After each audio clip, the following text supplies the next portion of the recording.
sound came out of his mouth, we knew he had no more than 3 days left. He was still breathing, but the smell was no longer human. It was as if river water was rotting inside him. The boy was quiet, too quiet for the king's son. They said he never cried, even as a baby. His body was narrow, white, and thin. In all the formal portraits, he was depicted with a stiff collar covering his protruding collarbones. No one knew exactly how much he weighed, but the senior valet once said he could be carried with one hand, like a candle, if it weren't lit. He was born between a rock and a hard place. His mother died immediately after giving birth. His father, Richard III, was just consolidating his hold on the throne and did not want to talk about his son until after his coronation. The boy's first public service took place in York Minster, where he stood next to his father in thin embroidered clothes, staring at the floor the entire time. The priests later said that he did not even blink during the litany. Everything changed at the end of his 16th year. First, there were yellow stains on the pillows. A servant washing the bedding noticed that it smelled like swamp water. A day later, he began vomiting. On the third day, there was blood in his urine. The court physicians remained silent. Then they called a pharmacist from Scunthorpe. He ordered the boy's stomach to be pumped and prescribed vinegar with herbs, but this caused even more severe pain. The boy screamed only once, when he began to vomit bile mixed with blood. After that, he fell silent. He lay staring at the ceiling, breathing short, labored breaths, as if each breath was coming from his liver. Dr. Gerard Lang, who arrived from Durham, later wrote, "The liver is enlarged, the skin is earthy, the tongue is dry, jaundice is progressing, the urine is cloudy with sediment, there is bitterness in the mouth and itching all over the body, suspected poisoning by heavy bile juices. The boy is conscious but apathetic. His speech is slow, his gaze is clouded. His condition is serious and reversible only by the grace of God." The report to the royal physician noted, "He does not acknowledge pain. He does not respond to questions. He periodically pulls his hands to his stomach, as if holding something inside. His sweat smells like vinegar. His skin is becoming thinner.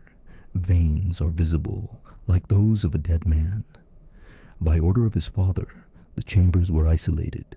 Only one physician, 3 servants, and a confessor were allowed access.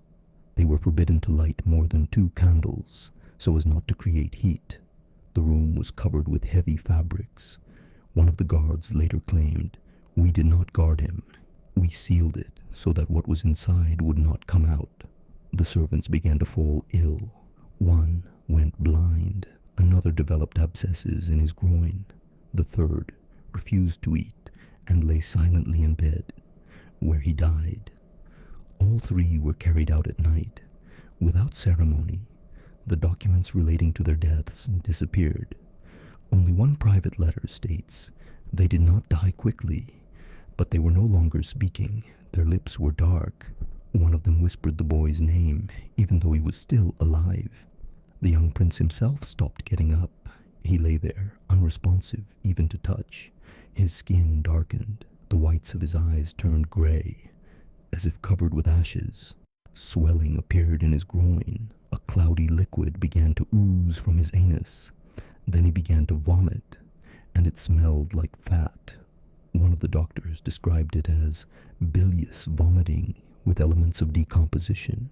The liver is failing. The internal organs are beginning to melt.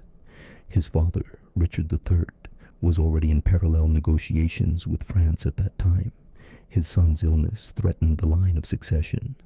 A council of 3 lords suggested preparing a secondary claimant in case of death.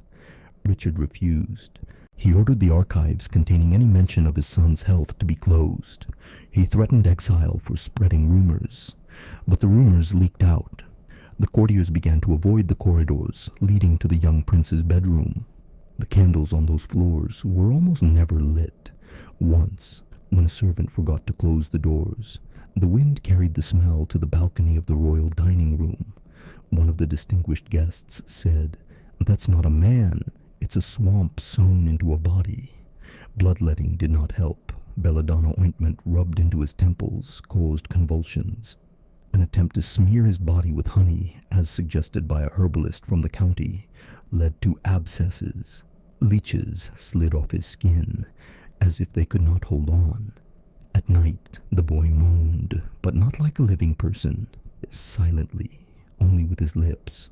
The servant wrote, "He did not sleep, he waited, and he rotted. We heard something sloshing inside him when he breathed. The room was like a damp cellar. Things were moldy." On the 16th day, internal bleeding began. His face turned blue. Dark pus flowed from his nose and ears. His groin swelled, and the skin there darkened. His confessor said that the boy tried to say, "God is already looking at me." The servants refused to enter. Only one remained, a 60-year-old servant named Thomas. He later wrote, "I held his hand, but his fingers were already like parchment. When he died, a wave swept through the room. Not air, but stench. It was as if a bag of intestines had burst from inside him. After his death, they couldn't lift the body. The skin was peeling off. The stretcher broke. One of the embalmers lost consciousness. Another later died of blood poisoning. Everything had to be taken out of the room, fabrics, furniture, utensils, and burned. The stone slab under the bed was torn out and replaced. The floor was flooded with vinegar. No one ever lived there again. The funeral was held in secret. There was no public farewell. The coffin was sealed. No gravestone was erected. The chapel where the tomb stood was later dismantled. All images of the young prince were removed. His name was cut from the family trees. But the boy's disappearance caused even greater fear than his illness. After his death, the court fell silent for 3 days, as if something heavy hung in the air and refused to settle. The ringing of bells was cancelled. Services were held without a choir. Even the kitchen prepared meals without meat, by order of the king. But no one discussed their grief, either openly or in whispers. The death of the heir was not officially announced. Even Richard himself did not sign a single decree related to the loss. His face did not change in the first few days. He did not cry, did not talk about his son, did not enter the wing, where his scent still lingered. The day after the young man's burial, 7 people were dismissed from the royal chambers. 3 servants, 2 clerks, an apothecary, and a young cook. Formally, they were dismissed for negligence. In reality, it was for being witnesses. A note was preserved in the letters of the Archbishop of York. The peace of the sovereign has been disturbed not only by death, but also by what remains after it. The stench does not go away, even from memory. The courtiers scurry about like rats. Each of them is afraid of being the next victim. The decay did not stop with the body. It began to penetrate the fabric of the state. The first rumors came from London, that the boy had been poisoned by the king himself, that his flesh was cursed, that he was not born of his wife, but of a nun, that he did not die in his bed, but in chains, like a man possessed. At the end of August, the Bishop of Rochester said bluntly in his sermon, "He who bears fruit without blessing will reap rot." He was arrested 2 days later. Richard did not respond to the accusations, but he did not remain silent either. He began to change the composition of his council. The old advisors who had been present at his son's baptism were dismissed. They were replaced by the younger sons of northern barons. 2 were barely literate, and one had recently married the cousin of the king's favorite. This caused discontent among the nobility. It was clear that the king no longer trusted those who remembered what his son had been like when he was alive. Anonymous confessions began in monasteries. Young monks confessed to involvement in the birth of a soulless child. Some said they heard the boy's voice in their dreams. One of them stabbed himself in the altar with a communion knife. He scratched on the wall, "He is not dead. He is inside the liver, inside the blood." A letter with this description reached the chancellor, but was destroyed. Despite all attempts at isolation, The boy's body was not properly treated. The embalming was carried out in a hurry. The substances listed in the report, vinegar, honey, salt, juniper, were insufficient. 8 days after the burial, a smell began to seep out of the crypt.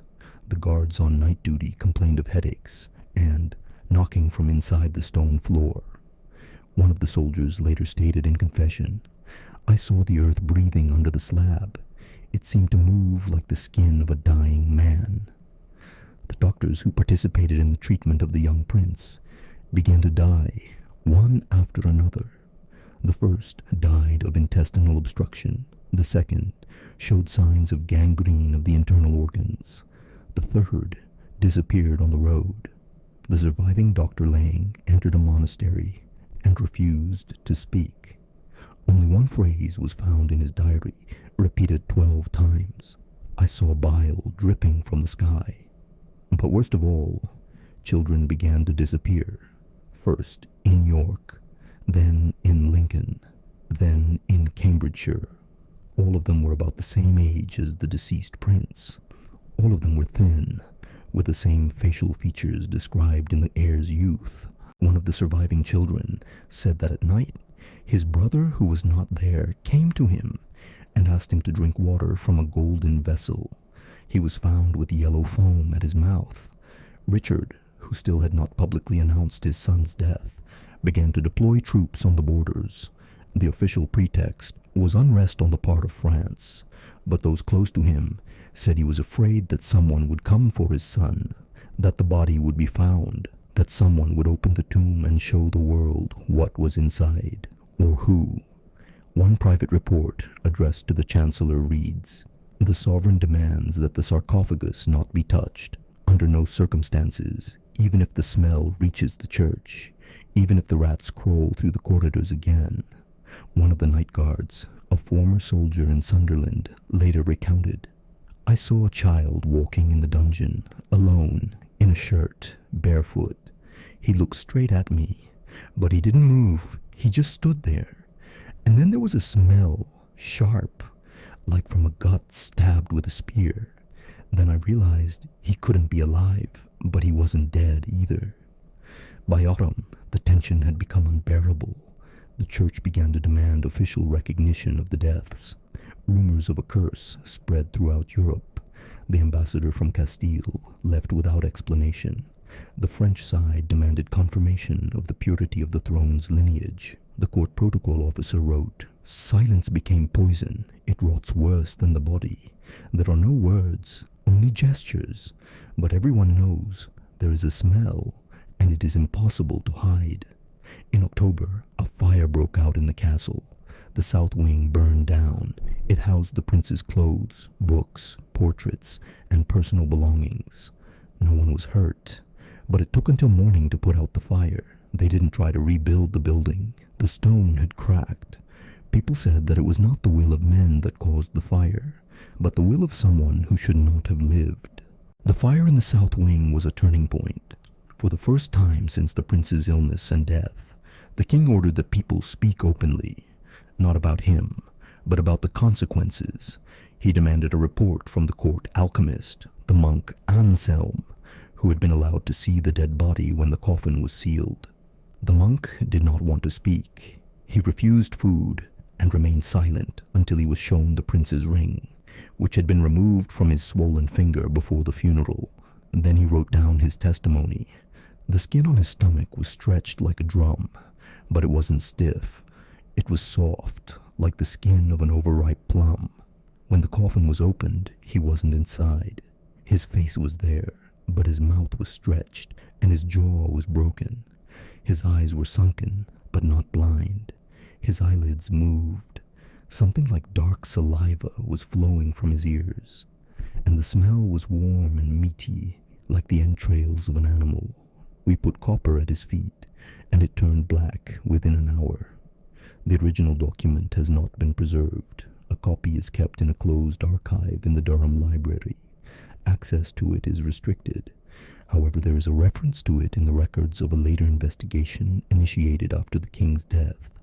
At that time, It was established that the sarcophagus, sealed by Master Hugh of Sheffield, had been reopened 3 months after the burial, unofficially, without priests, without a record, without notifying the council.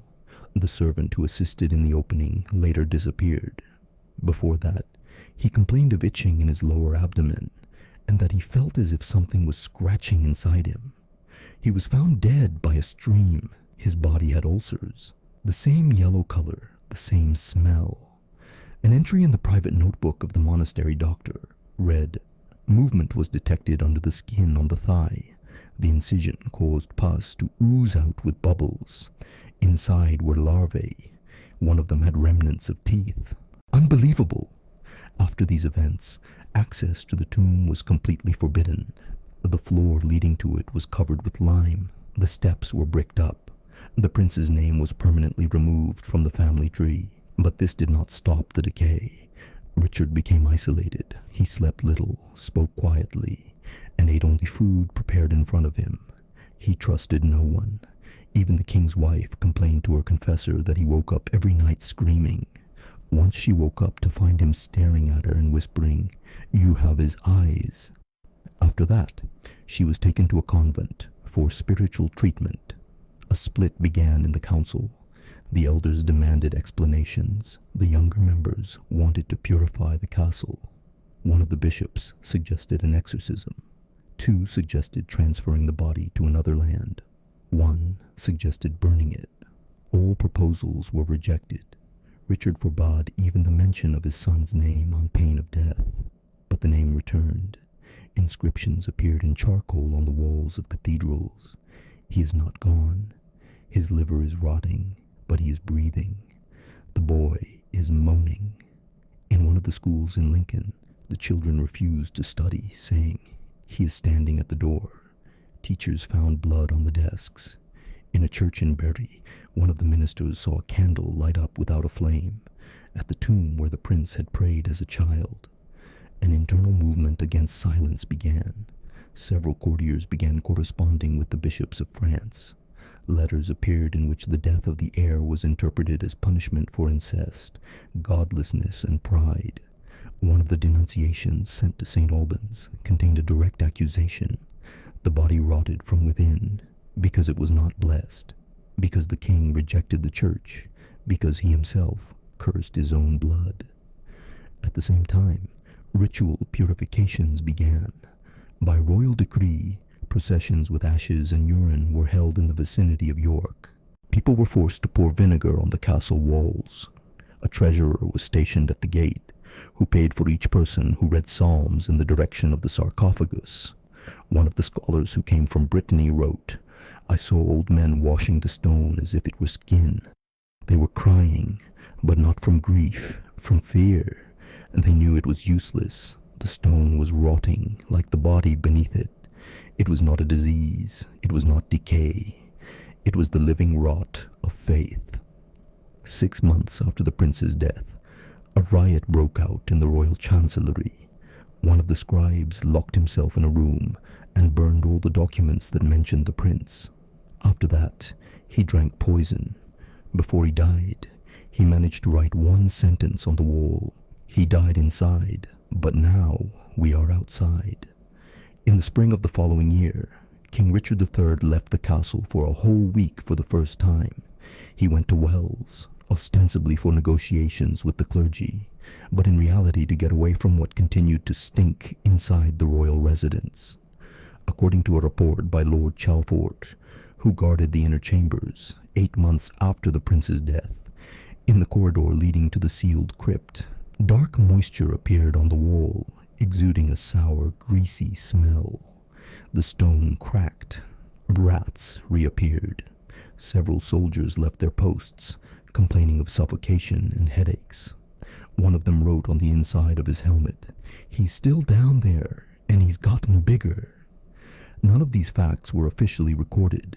The ban on mentioning the heir remained in force, but within the council, a secret movement began. They discussed changing the line of succession. Some suggested marrying Richard to a young princess from Scotland to produce a new heir. Others suggested placing his sister's nephew on the throne. Richard himself responded to all proposals in the same way. "We've already had blood. We don't need any more." By the middle of summer, an incident occurred that broke the silence of even the most loyal. During a service in St. Mary's Chapel, which had been closed since the death of the prince, a crack appeared in the dome above the altar. Water dripped from it. The priest thought it was moisture, but when the crack was opened, they found a pocket of rotting organic matter. It smelled just like the prince's chambers. Doctors described it as a partially mummified clot of flesh with hair and a tooth not belonging to an adult. The report disappeared the next day. The altar was dismantled. In the same weeks, the king's personal confessor died. A week before his death, he uttered a phrase that was later recorded by one of the novices. "I can hear him breathing under the floor. It's like the belly of the world. If we don't open it, the world will explode." It was then that Richard ordered the dungeon to be filled with lead. For 3 nights, silent workers under the supervision of armed guards filled the passage leading to the tomb with lead. The lead was melted on the spot.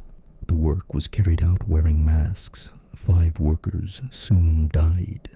One of them cut open his stomach before he died. As the report said, in an attempt to remove something he considered foreign inside him. After that, the bodies were not buried. They were burned without ceremony. But isolation did not stop the political collapse. France spread a rumor that the king was cursed. The Pope refused to correspond with Richard, citing unclear circumstances surrounding the inheritance. Ambassadors from the Holy Roman Empire left the court. One of them later said that the king smells like an old swamp under a fresco. The financial system faltered. London bankers refused to lend money without a new heir. Unrest began in Yorkshire. Paper dolls appeared in the streets with inscriptions. "He is alive. He is under the stone. He is rotting, and we are rotting with him." Servants left the castle en masse. The valet who served the king himself submitted his resignation, citing as the reason constant whispers coming from the floor at night. Monks from Tintern refused to consecrate the castle walls. One of them, touching the eastern wall, screamed and lost consciousness. He began to bleed profusely internally. He died the same day. Richard ordered all portraits of his son to be removed. His personal belongings were to be burned. The windows in his former bedroom were to be closed. The door was to be bricked up. But that same night, the younger page was found in the corridor in front of that door. He was alive, but without eyes. His fingers were burned. His lips were blistered. He couldn't speak. On the floor beneath him were words written with a charred finger. "He wants to come out." This was followed by the final political move. In October, Richard III signed a decree transferring the inheritance to his nephew. This was the first and only time he officially acknowledged his son's death. The wording was as follows: "In view of the impossibility of continuing the line of succession in the direct line, due to physical loss and divine judgment, the inheritance of my throne shall henceforth pass to the legitimate branch of the family." 2 months after this decree, Richard died in battle at Bosworth. His body was not identified for a long time. It was mutilated, pierced, and in a state of decay. Witnesses said that he died with his mouth open, and a black liquid flowed from his mouth, similar in smell to what was heard in the cellars. After the king's death, the prince's tomb was destroyed. The crypt was razed to the ground. The site was consecrated by 5 bishops. The ground was covered with salt.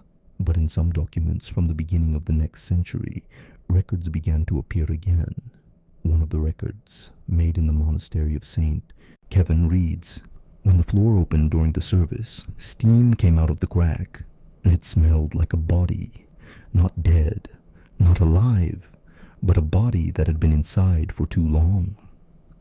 Thus ended the story of the boy whose liver decayed before his name disappeared. He died inside, but the whole world began to rot from the outside.